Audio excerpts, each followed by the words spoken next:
大家好，我是超子。为什么您炒的菜总是不如饭店的好吃呢？尤其是一些放豆瓣酱的菜，炒出来香味不够浓郁。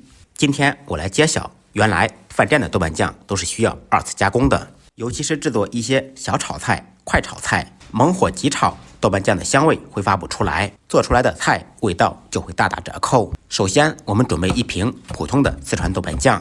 如果豆瓣酱太粗，可以先用刀把它剁细。少许葱段、姜片，还有洋葱切成粗丝。再准备一些香料，我把香料的配比打在视频的后方。香料先用清水简单清洗浸泡一下，洗掉灰尘，防止炸糊。泡好以后，控干水分备用。起锅，锅烧热，放入2小勺油，最好用菜籽油。先开大火把油烧热烧熟。这一步呢，主要是为了去除生油味。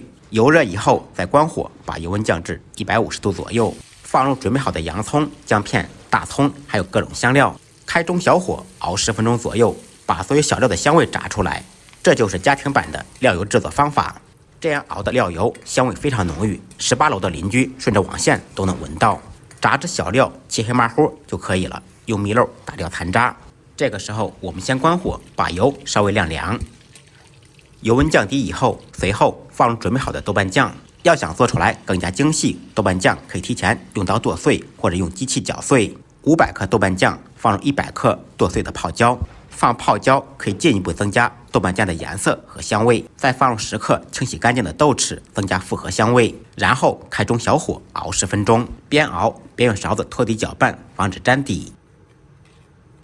经过小火慢熬，豆瓣酱的香味就会彻底激发出来。在炒菜的过程中，可以减少炒制的时间。再加上料油的加持，香上加香，味道更上一层楼。熬制的期间，可以放入5克青花椒，增加麻香味，直到把豆瓣酱熬至油酱分离的状态。